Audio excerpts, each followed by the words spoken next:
na ngai bonsoir bonsoir na kota deba o makasi na koti yango mobimba nana oyoka yango pa mutu mo ayebisa ba Kongo wi eloba mabongo wi nga pe na yoki yango esalinga chair de poule ngai Françoise Ndeno Nitu Agnès mama suis née à Kikwit na botama na Kikwit dès que na botama na Kikwit bato nga na yebi na relation ya mama na nga na quartier ya mama na nga nde na ndo kende ponga na koli na nga na ndaka ba madame Agnès côté mususu mais na quartier ba mama na nga na ndaka ko kende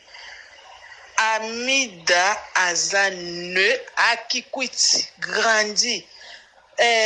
mama Nasha oyebi Soleil Amida za camarade ya Jackie Matuku Amida za camarade ya Anto Paluku batangi école primaire Amida botami na Kikwit akoli na Kikwit nga moko pe Françoise place na vandi eningi singa pourquoi na yebiye na Kikwit azaki mwasi ya José Kitens biso toza na école primaire papa ya Bamida za magicien azo ko sala magie na école chati so ayebo sangisi bambongo asali bilo ne ya ba magie bo bandi olia bana oyo babenda matoi bayebisi bino na mandaku kolia te so babenda matoi kolia te okolia te bana oyo bayoka kate bazolia Amida abotami na Kikwit mama na ye aza mukwesu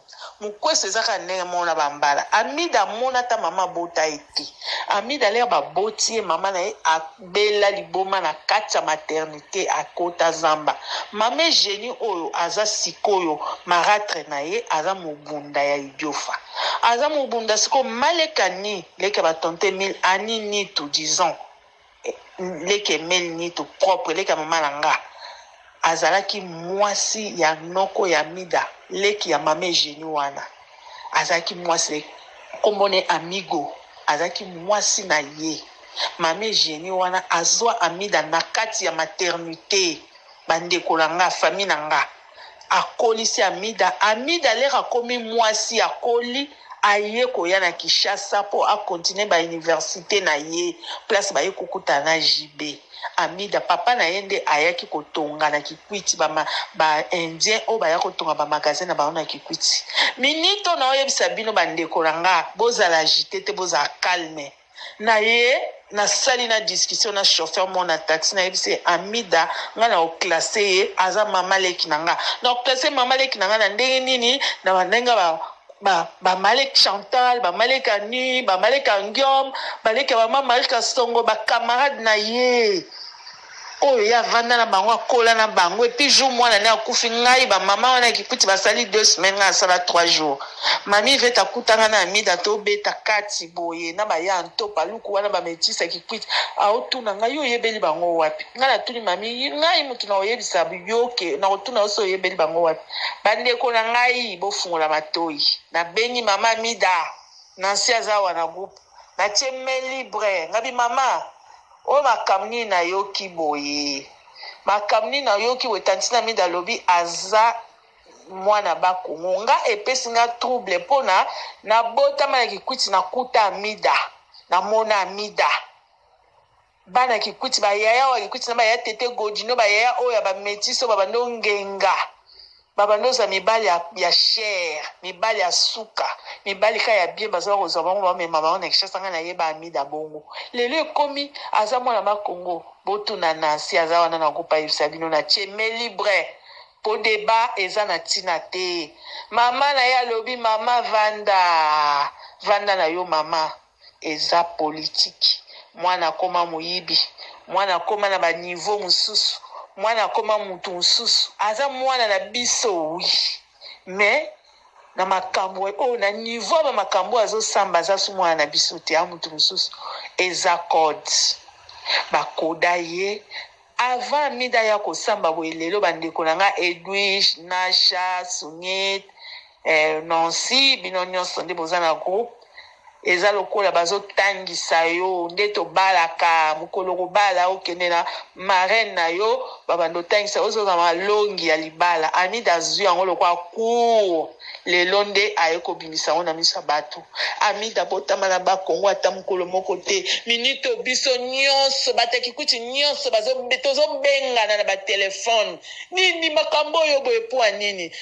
mama na ye na cheme libre nansi na bino nansi oya biso na ndaku na cheme libre na boyi nanga na sola na telefone ayoka te na cheme libre nansa oyoka ndenge mama azoloba aza mwana na biso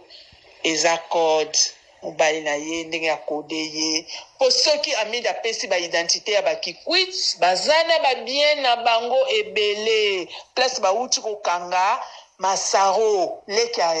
ya kamere wana garçon oyo aza na prison bauti kokanga oyo asopaka bambongo wana bauti kokanga ye bakuna bazana babien na bango ebele bakoretrouve yango yango basali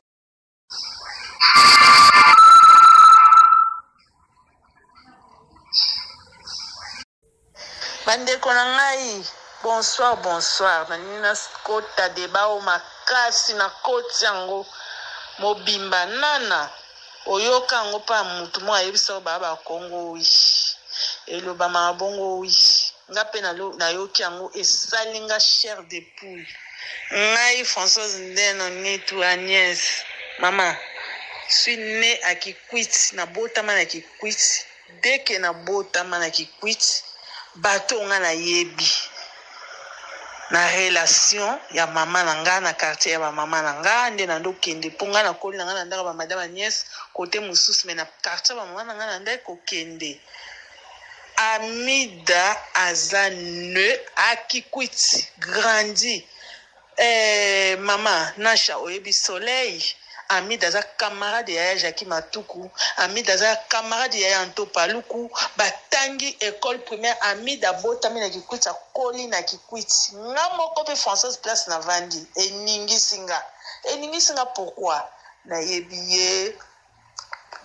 ye na Kikwit azaki mwasi ya José Kitens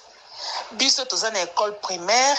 papa ya Amida aza magicien azo kosala magie na école chati soka yebo sangisi bambongo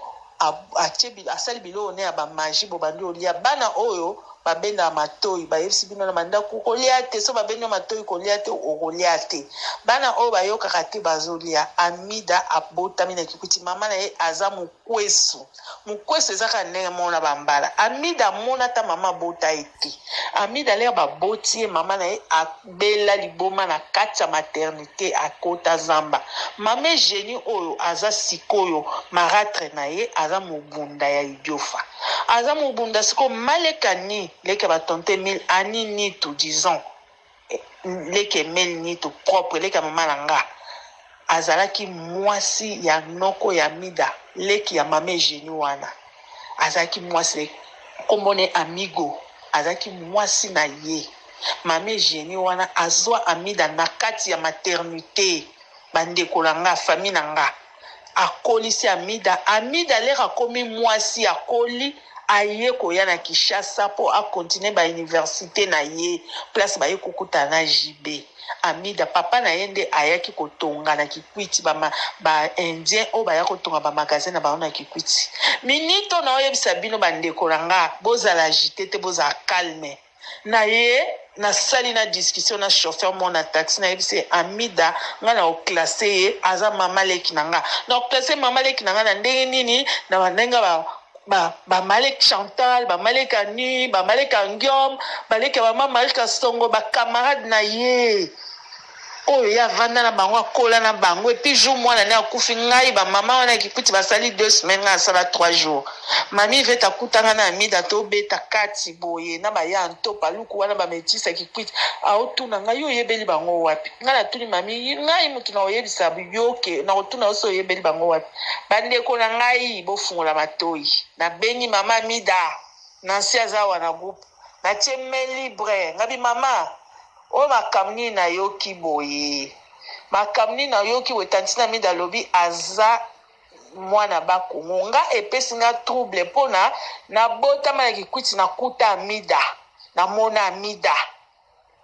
bana kikwiti ba yaya wa kikwiti na ba ya tete godino ba yaya oya ba metiso ba bando ngenga babando za mibali ya cher mibali ya suka mibali ka ya bien baza kozwa bango ba mema bango na kishasa nga na yeba amida bongo lelo ekomi aza mwana makongo botuna Nancy aza wana na groupe ayebisa bino na tieme libre po débat eza na ntina te mama na ye alobi mama vanda na yo mama eza politique mwana akoma moyibi mwana akoma na baniveau mosusu mwana akoma mutu mosusu aza mwana na biso wi me na makambo na niveau ba makambo azosamba aza su mwana na biso te ya mutu mosusu eza code bakoda ye avant amida ya kosamba boye lelo bandeko na nga Edwige Nasha Sunyet Nancy bino nyonso nde boza na groupe eza lokola bazotangisa yo nde tobalaka mokolo kobala okende na marraine na yo babando tangisa ozoza malongi ya libala amida azwi yango lokola cour lelo nde aye kobimisa ngo na miso ya bato amida botama na bakongo ata mokolo moko te minito biso nyonso batakikuti nyonso tozobengana na batelefone nini makambo oyo boye po nini mama na ye na tieme libre Nancy na bino Nancy oya biso na ndaku na tieme libre na boyi nanga na sola na telefone ayoka te na tieme libre na sa oyoka ndenge mama azoloba aza mwana na biso eza code mobali na ye ndenge akode ye po soki amida pesi ba identité ya bakikwit bazana ba bien na bango ebele place bauti kokanga masaro leki ya kamere wana garçon oyo aza na prison bauti okanga oyo asopaka bambongo wana bauti okanga ye bakuna baza na babie na bango ebele bakorefuza